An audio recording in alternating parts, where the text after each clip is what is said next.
Bien, bonjour à toutes et à tous. Je vous souhaite donc la bienvenue à cette deuxième édition d'une brève histoire de ma thèse. Donc aujourd'hui, 6 conférences qui vous seront présentées chacune sur des thèmes divers de l'astronomie. Et on espère avec Alcor que cette journée conférence qui a été organisée avec passion vous plaira. Et je vais laisser la parole à Nicolas pour présenter un peu plus en détail l'événement et l'association. Bon, bonjour à vous, merci d'être venu, d'avoir fait le déplacement ce samedi. Il fait très, très beau. Alors, donc cette journée conférence est organisée par Alcor, donc c'est notre association. On est une association d'astronomie. Principalement, on organise des observations du ciel le soir, en semaine ou le week-end au bâtiment 625 qui est sur le plateau du Moulon, là, sur le toit de ce bâtiment-là. Mais on organise des conférences aussi, donc comme cette journée conférence-là. Et donc cette journée qui est gratuite et ouverte à tout le monde. Donc si vous voulez faire des dons pour que ce genre de choses continue à se passer, nous sommes ouverts. Nous allons aujourd'hui commencer par faire une première conférence. Donc on accueille ici notre talk invité, donc Barbara Chéry, qui est chercheuse, qui est astronome adjointe au département d'astrophysique du CEA, qui est sur le plateau ici. S'enchaîneront plusieurs conférences. On aura une pause à 15h45 avec un buffet qui sera juste derrière. Et on montrera peut-être donc le Coronado, qui est un télescope qui permet d'observer le Soleil. Comme il fait super beau aujourd'hui, on s'est dit qu'on allait sortir. Donc voilà un petit peu pour les activités d'aujourd'hui. Et les conférences reprendront dans l'après-midi. Voilà. Merci beaucoup et je vous laisse la parole, Madame Barbara.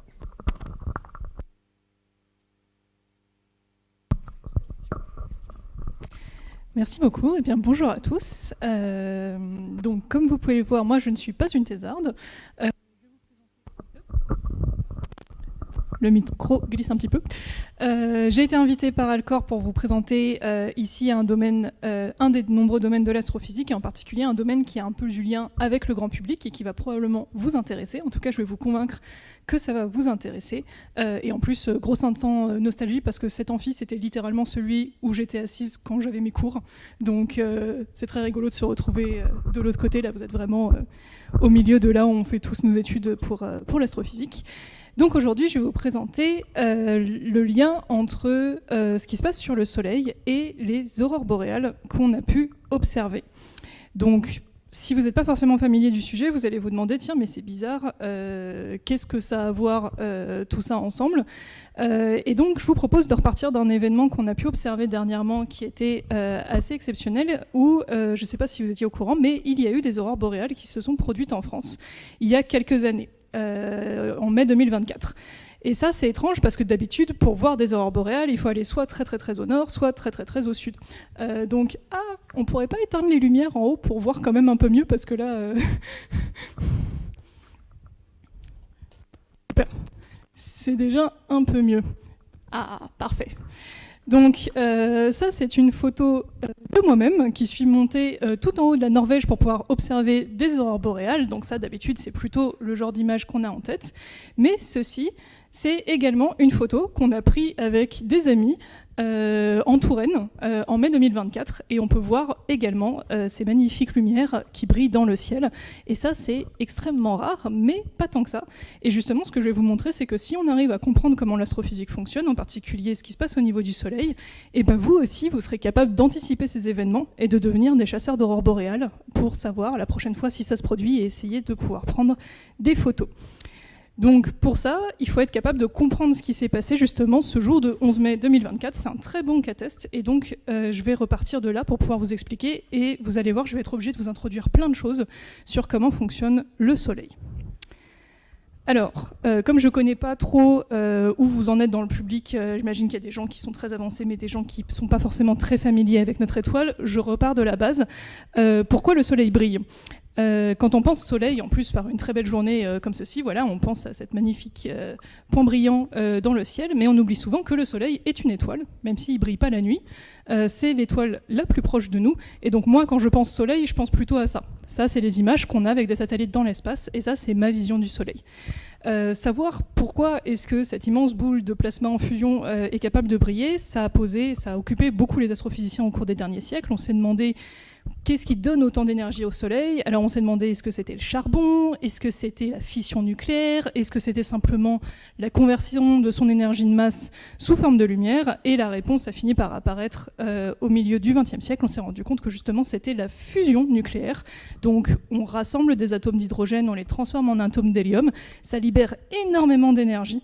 Et c'est ça qui permet à notre étoile de briller. Donc retenez que le Soleil, c'est une sorte de gigantesque centrale nucléaire, encore plus puissante que celle qu'on a sur Terre, qui permet de briller. Et cette centrale nucléaire, elle a en plus une particularité absolument folle, c'est que c'est un aimant géant. Ce qui paraît pas forcément intuitif, dit comme ça. Mais on s'est rendu compte depuis le XVIIe siècle que si vous faites, justement ça c'est ce que vous verrez avec le Coronado, si vous faites les observations après, on voit des petites taches noires à la surface du Soleil. Et ces taches, si on zoome un petit peu, ça va ressembler à ça. Alors il faut se rendre compte que ces petites taches, elles font la taille de la Terre quand même. Donc c'est pas si petit que ça pour nous. En fait, on a fait des analyses et on s'est rendu compte qu'elles comprenaient en fait un champ magnétique extrêmement fort et que c'est pour ça qu'elles étaient sombres. Le champ magnétique, il va isoler localement la matière et va la faire refroidir, et c'est pour ça qu'elle apparaît plus sombre. Donc ça a été la première preuve historique que notre Soleil possédait du champ magnétique, et depuis, on a fait plein de mesures complémentaires et on s'est rendu compte que vraiment, il avait la structure d'un aimant à très grande échelle. Donc on peut identifier un pôle nord, un pôle sud.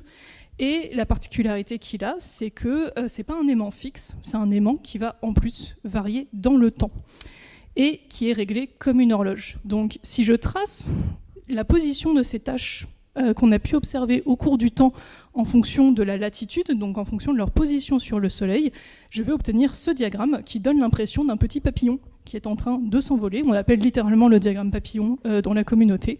Et ça nous dit quoi ? Ça nous dit qu'il y a quelque chose de cyclique qui revient à l'intérieur du Soleil. Ça nous dit qu'on a des périodes où il ne se passe vraiment pas grand-chose, où il y a très peu de tâches, c'est ce qu'on appelle des minimums d'activité.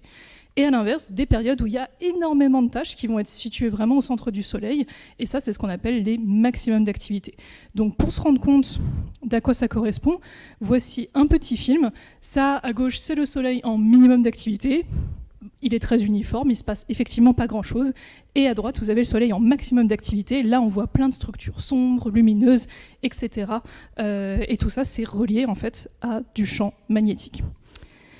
Alors, bon, ça c'est une petite technicalité. On peut ensuite rentrer un peu plus dans les subtilités de ces différents cycles. On se rend compte que si maintenant je m'intéresse vraiment au sens du dipôle, donc au pôle nord, pôle sud, en fait, je me rends compte que le Soleil, il va se renverser. Tous les 11 ans, à peu près, c'est la taille du cycle, pôle nord et pôle sud vont s'inverser, et donc il faut attendre 22 ans pour retrouver la même configuration. Donc si on regarde un cycle en termes d'orientation nord-sud, c'est même un cycle de 22 ans.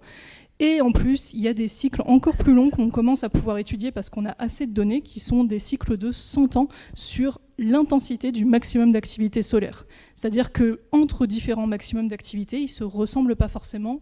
Il y en a des plus intenses que d'autres. Par exemple, dans les années 70, c'était vraiment très très très intense. Il y a eu plein d'effets qui ont été observés. Aujourd'hui, c'est un tout petit peu moins, même si ça remonte. Donc, sachant ça, on s'est dit, on va regarder ce qui se passe en termes de structure magnétique du Soleil, parce que c'est là où il a l'air de se passer plein de choses. Et donc, justement, revenons à notre journée du 11 mai 2024. On a vu l'émergence d'une tâche particulièrement complexe. Donc, si je relance le petit film...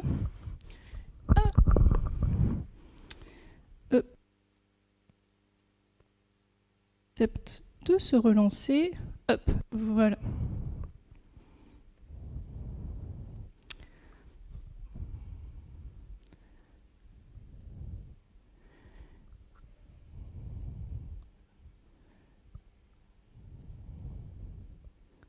Est-ce qu'il va y arriver ? Voilà. Donc là, vous voyez justement qu'on a une très très très grosse tache ici, qui est apparue du 1er mai et qui s'est très rapidement développée. Et ça, si on la met en regard des observations qu'on a eues, en haut, vous avez un dessin historique qui était la plus grosse tache qu'on n'avait jamais observée en 1859. Et ça, c'est la tache qui est apparue le 11 mai 2024. Donc, quasiment du même ordre de grandeur. Donc là, déjà, nous, on a vu ça sur le Soleil, on s'est dit, waouh, il va se passer des trucs. Et on n'a effectivement pas été déçus. Parce qu'ensuite, il y a eu d'autres événements qui ont été liés à cette concentration de champs magnétiques très intense. Les premières, c'est ce qu'on appelle les éruptions solaires.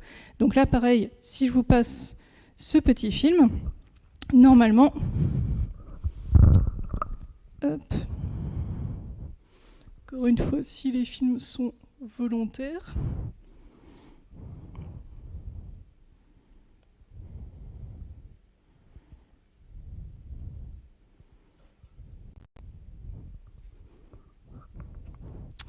je vais devoir appeler la régie technique. Non, c'est bon. Bon, voilà, on a un petit zoom. Au-dessus de ces régions actives, on peut voir des très fortes libérations d'énergie qui vont se traduire sous forme de flashs lumineux. Donc ça, c'est ce qu'on appelle une éruption solaire. Et donc maintenant, si je vous montre un petit film qui essaye d'analyser ce qui se passe du point de vue du champ magnétique. Je suis désolée, les films ont du mal à passer, c'est dommage parce qu'ils sont jolis, voilà. Oh non, il boucle, bon tant pis. On voit que en fait c'est lié à du champ magnétique qui va s'effondrer sur lui-même, et ça va faire en sorte qu'il se reconfigure, et au moment de la reconfiguration, ça va donner des lignes de champ magnétique, de la libération très intense. Donc ça, on peut les classer en fonction, on a toute une gamme, ça commence par A, B, C, et puis après, ne me demandez pas pourquoi, on est passé directement à M et X, parce que globalement, les astrophysiciens, on n'aime pas les classifications linéaires, on aime bien les choses un petit peu rigolotes. Et donc, justement, en mai 2024, la région active 3664, c'est son petit nom, a émis plusieurs éruptions de classe X, donc les plus puissantes, en seulement quelques jours. Donc là, clairement, il se passait quelque chose. En plus de cette libération d'énergie, il y avait la libération de matière, avec ce qu'on appelle une éjection de masse coronale. Donc là, vous avez le petit film, voilà, c'est cette espèce d'immense nuage de matière qui est éjecté. Et donc ça, pareil, en mai 2024, si on regarde le petit film, eh ben, ça partait dans tous les sens. Il y avait plein d'éjections. Et en particulier, on en a identifié 4 qui étaient vraiment orientées vers la Terre. Ça, c'est des images en différé pour pouvoir les voir plus précisément. Et donc, on a tout ça qui nous est arrivé dessus. On a, à cause de cette région magnétique, et de l'énergie, et des particules accélérées à la vitesse de la lumière, et des grands nuages magnétiques qui sont arrivés chez nous. Et donc ça interagit avec 2 composantes essentielles de notre planète, que sont son champ magnétique et son atmosphère. Alors je ne vais pas forcément avoir le temps de rentrer dans les détails, mais si vous avez des questions, n'hésitez pas. Donc la Terre, elle aussi, c'est un gros aimant, elle a son propre champ magnétique qui permet de nous protéger, mais parfois il se trouve que les configurations de ce qui arrive dessus permettent d'annuler ce champ magnétique momentanément, et à ce moment-là, on peut avoir des particules qui rentrent, et donc quand on a des perturbations de notre champ magnétique, on appelle ça des orages géomagnétiques. Donc rien à voir avec les orages sur Terre, il n'y a pas d'éclairs, il n'y a pas de tonnerre, tout ça, mais on a des très grosses perturbations qui vont créer des problèmes. Donc là, pareil, j'avais un petit film. Et donc ça, c'est mesurer ces perturbations avec un indice, une sorte d'échelle de Richter, si vous voulez, qui s'appelle l'indice Capet. Donc comme l'échelle de Richter, plus il est bas, moins il se passe des choses, et plus il est haut, ça monte jusqu'à 9, plus ça veut dire qu'il y a des perturbations énormes et qu'il peut se passer des choses. On a aussi l'atmosphère, qui permet de filtrer une très grande partie des radiations, mais qui là va se mettre à réagir, et c'est là où je vais reboucler quand même un moment sur mes pattes et sur ce qu'on a vu dès le début, puisque c'est justement dans l'atmosphère que se situent les aurores boréales. C'est le petit nuage bas, en haut, juste à droite, et dans une couche spécifique qu'on appelle l'ionosphère. Pourquoi ? Parce que c'est la région du ciel qui est la plus sensible aux perturbations électromagnétiques. Donc tout ce dont on a parlé avant. Et c'est là qu'on fait bien le lien avec les aurores boréales. Donc quand on voit des aurores dans le ciel, qu'est-ce qui se passe ? Eh bien, ça veut dire, si je remonte le fil, que le champ magnétique terrestre est perturbé.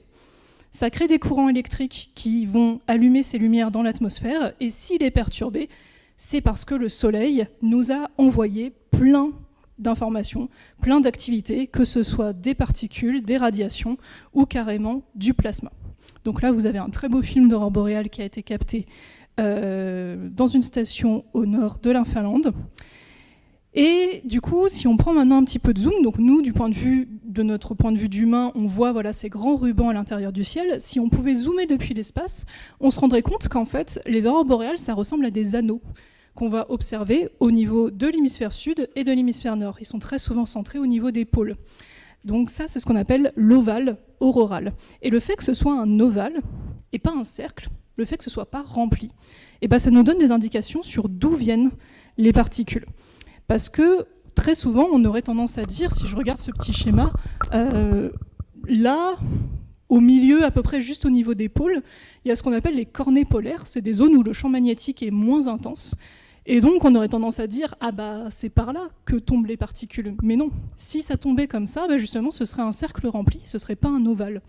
Le fait que ce soit un ovale, ça nous indique qu'en fait, si on retrace toute la chaîne, voilà, j'ai une éjection qui vient au niveau du Soleil, ça va venir perturber le champ magnétique, qui va se reconfigurer à l'arrière de la Terre, et au moment où il se reconfigure, les particules sont accélérées, remontent et déclenchent les ovo-auroras qu'on peut observer. Donc voilà, c'est vraiment toute une chaîne incroyablement complexe pour un phénomène qui est super beau et ensuite dont nous, on peut profiter, mais ça traduit bien toute l'interaction, toute la complexité de l'interaction entre le Soleil et la Terre. Petite parenthèse sur le fait que la couleur des aurores boréales dépend aussi de la composition de l'atmosphère. En fait, chez nous, on les voit soit vert, rouge ou violet. C'est parce que notre atmosphère, elle est composée principalement de diazote et de dioxygène.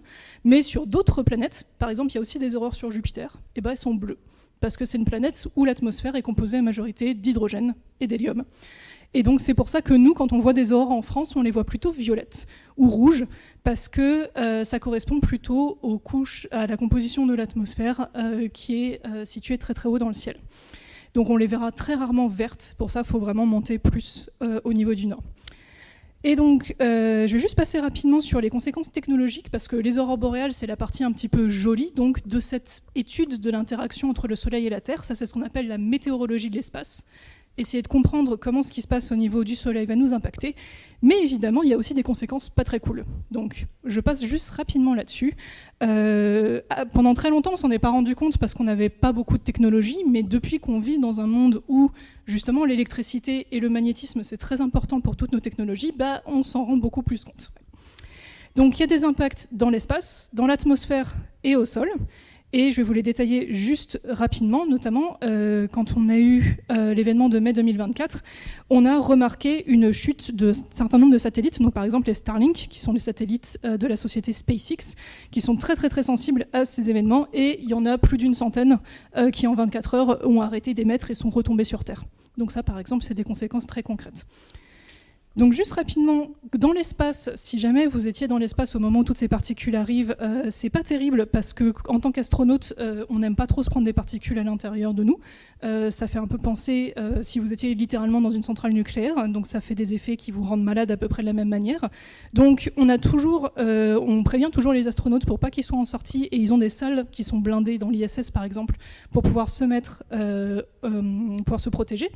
On essaye justement de protéger les différents satellites qui peuvent soit prendre des particules qui endommagent leurs panneaux solaires, ou alors qui peuvent se retrouver justement à réentrer dans l'atmosphère, parce qu'au moment où le champ magnétique de la Terre est perturbé, son atmosphère l'est aussi, elle chauffe, elle se dilate, et du coup elle est beaucoup plus grosse que d'habitude. Et donc certains satellites qui normalement sont censés être dans l'espace, d'un coup d'un seul vont se retrouver à l'intérieur de l'atmosphère. Et donc, s'ils n'ont pas assez de carburant pour remonter, ça peut poser des problèmes. Et donc là, justement, vous avez des satellites Starlink qui sont retombés. Comme je disais, dans l'atmosphère, on peut avoir du coup des effets de radiation. Donc ça, par exemple, c'était mon directeur de thèse qui, dans un vol Paris-Tokyo, il a pris un compteur Geiger avec lui. Et je ne sais pas si vous voyez, mais il y a vraiment marqué danger, radiation trop élevée. C'est vraiment comme s'il était à l'intérieur d'une centrale nucléaire. Donc ça, voilà, quand on monte très haut dans l'atmosphère, alors vous inquiétez pas, c'est pas des radiations qui sont dangereuses pour les passagers, mais pour le personnel navigant, eux, ils ont des examens et un nombre de vols réglementaires par an, parce que sinon, ils peuvent avoir une augmentation des risques de cancer. Donc c'est quelque chose qui est très surveillé. Et nous, ce qu'on va plutôt voir, c'est les impacts sur les communications, parce que notamment les ondes radio longue fréquence, elles se servent de l'atmosphère pour rebondir, pour pouvoir communiquer avec les avions, avec les stations à l'autre bout du monde. Et donc si l'atmosphère est perturbée, ça ne marche pas. Et à cause de ça, on peut avoir des pertes de communication. Il y a des aéroports qui ont déjà été obligés de fermer suite à des événements. de météo de l'espace. Et enfin, l'impact au sol, c'est probablement le plus fort. Toutes ces perturbations électromagnétiques, ça peut générer des courants électriques très très très intenses au sol qui vont aller se canaliser en particulier dans les grosses installations électriques et qui peuvent provoquer des surchauffes allant jusqu'à faire fondre les composants. Donc ça, c'est une photo qui a été prise en 1989 au Canada. Il y a littéralement une centrale électrique, la plus grosse centrale électrique du pays qui a fondu et du coup, pas d'eau et d'électricité pendant 3 jours en plein milieu de l'hiver. C'est pas terrible. Donc il y a vraiment des conséquences très concrètes pour les gens. Et je terminerai juste avec, du coup, comment est-ce que nous on fait de la recherche et comment est-ce que vous pouvez essayer d'anticiper les aurores boréales vis-à-vis de ça. Donc pour chasser les aurores boréales, il faut reprendre un petit peu tout ce que je vous ai dit. Vous avez un très bon site qui s'appelle Space Weather Live qui permet de résumer un petit peu tout ça. Et il faut suivre les différentes quantités dont je vous ai parlé. Donc vous avez en particulier l'indice KP. Si vous devez en retenir qu'un seul, c'est celui-là. Donc cette espèce d'échelle de Richter des modifications du champ magnétique. Pour voir des aurores boréales en France, il faut qu'ils soient au-delà de 7 à peu près. Donc vous pouvez mettre des alertes et regarder. Et ensuite, on peut s'amuser à surveiller l'ovale auroral. Il y a des cartes en temps réel qui essayent de le reconstruire. Et ensuite, regarder des choses un petit peu plus subtiles, comme la vitesse des particules qui nous arrivent dessus. Plus c'est haut, plus il y a des chances qu'il se passe des choses. Ou justement, l'orientation du champ magnétique de la Terre, où plus il est négatif, plus ça veut dire qu'il est perturbé et que du coup, il va se passer des choses. Donc voilà, ça, avec ces armes en main, vous pouvez devenir des véritables chasseurs d'aurores boréales et savoir quand est-ce qu'il va se passer des événements. Nous, en recherche, on aime bien aller un tout petit peu plus loin parce que si on se contente de faire juste de la surveillance, c'est un petit peu compliqué. Il y a certains événements qui atteignent la Terre en seulement 8 minutes. C'est pas beaucoup pour réagir, donc on est obligé de faire de l'anticipation. Et donc juste, alors ça je vais passer, je vous expliquerai éventuellement question s'il y a besoin, mais juste pour vous montrer, moi, le travail que je fais. Donc nous, justement, ce qu'on fait, c'est qu'on utilise des simulations numériques pour anticiper l'état du Soleil. Donc on fait un espèce de soleil artificiel et on regarde ce qui se passe. Donc on fait des simulations sur toute la chaîne. On va faire des simulations d'éruption à la surface du Soleil. On va faire des simulations de l'état de l'atmosphère du Soleil pour comprendre comment est-ce que les structures se propagent.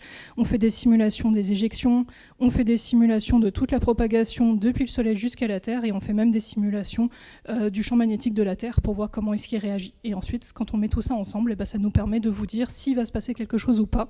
Et évidemment, on cherche à s'améliorer parce qu'il y a plein de questions scientifiques derrière tout ça. Donc voilà, en conclusion, on a l'impression quand on voit notre Soleil comme ça qu'il est très calme et très gentil, et évidemment on lui doit la vie sur Terre, mais nos relations ne sont pas toujours si tranquilles, et donc c'est très important de continuer à le surveiller et de comprendre la physique en fait extrêmement riche qu'il y a entre le Soleil et la Terre, et c'est quelque chose qui concerne vraiment tout le monde, donc c'est vraiment super intéressant. Et voilà, et vous pouvez en retirer le meilleur, puisque vous pouvez vous amuser à observer le Soleil et à regarder ses effets, et pouvoir voir les effets les plus positifs, comme les aurores boréales. Merci pour votre attention.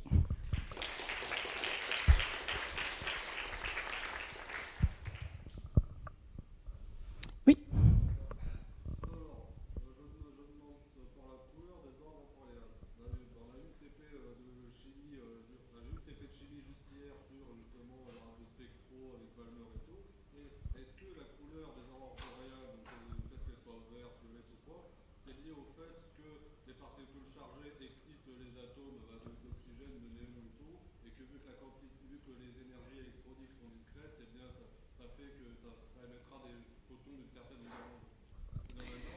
Exactement. J'ai pas eu le temps de rentrer dans les détails et voilà, j'étais pas sûre que tout le monde puisse comprendre ça, mais c'est exactement ça. Comme on a des atomes particuliers, ça va exciter forcément les particules à certains niveaux atomiques, et quand ils se désexcitent, ils vont réémettre une certaine longueur d'onde, et c'est ça qui donne le vert, le rouge, le violet. Éventuellement, on peut avoir des couleurs un peu composites quand tout ça se fait en même temps.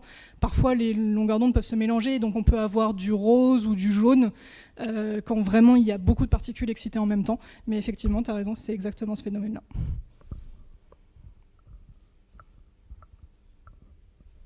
Oui.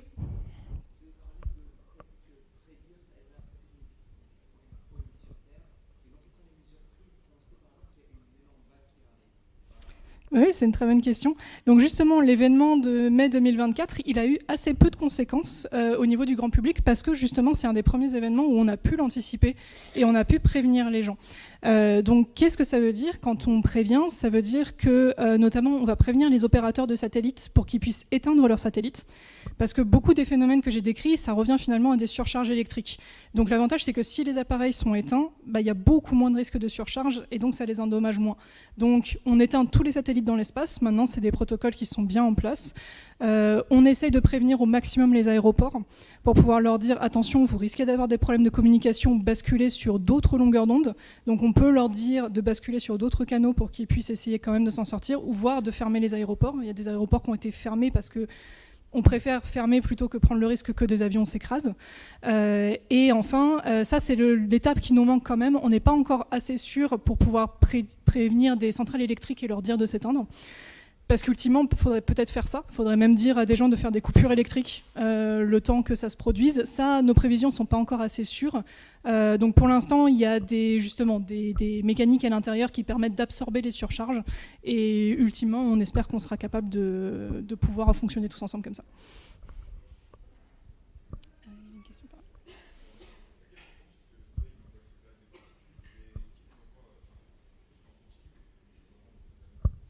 Ouais, c'est une très bonne question. Donc ça, j'ai pas eu le temps de l'évoquer. En fait, il y a deux choses. C'est justement sur la partie que j'ai sauté un petit peu. Il y a des particules qui sont envoyées en continu par le Soleil. Ça, c'est ce qu'on appelle le vent solaire. C'est des particules qui sont les moins dangereuses, encore que. Les plus rapides d'entre elles peuvent déclencher des effets.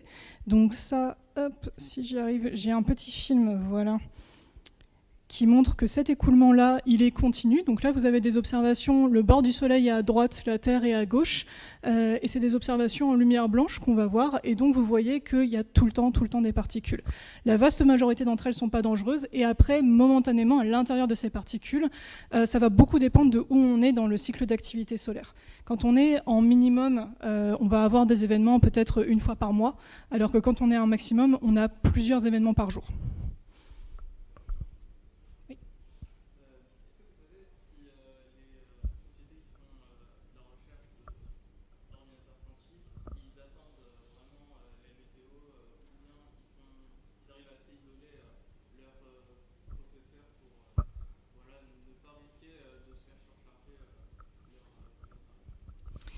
C'est une très bonne question. En fait, on s'en rend compte que pour l'instant, il y a beaucoup d'acteurs industriels qui ne se rendent pas compte des risques. Donc nous, notre travail aussi, c'est d'aller beaucoup vers des industriels et leur expliquer, mais attention, vous avez des risques vis-à-vis de la météo de l'espace. Donc on fait encore beaucoup de vulgarisation auprès des différents acteurs là-dessus. Et ensuite, voilà, chacun a un petit peu sa manière de gérer. Ça dépend aussi beaucoup du pays dans lequel on est implanté. Par exemple, en France, on a beaucoup de chance. On a globalement un pays qui réagit assez peu à tout ce qui est météo de l'espace comparé à l'Angleterre. L'Angleterre a un sol qui est en fait assez métallique.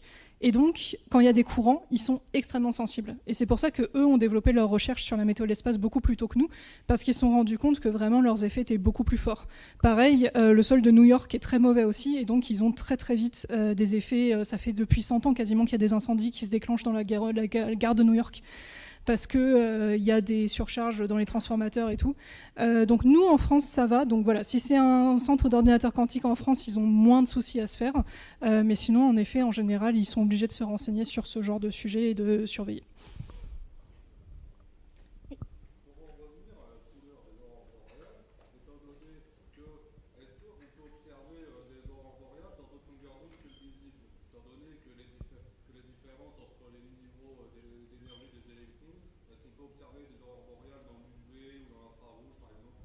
Alors c'est une très bonne question. Encore une fois, ça dépend de la composition de l'atmosphère et des types d'interactions. Donc sur Terre, non. Toutes les aurores boréales, elles sont dans le visible. Mais par exemple, sur Mars, on s'est rendu compte qu'on pouvait les observer que dans les UV. Parce que le champ magnétique de Mars, il est très très très très faible. Et donc les courants, ils ont une nature qui est une amplitude qui sont très différentes. Et donc sur d'autres planètes, effectivement, on peut avoir des aurores boréales dans d'autres longueurs d'onde.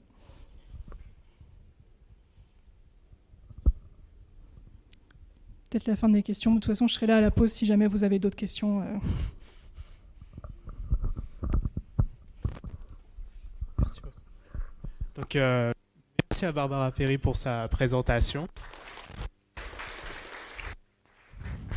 Surtout, si vous avez d'autres questions à lui poser, n'hésitez pas à lui poser des questions lors donc différents repas.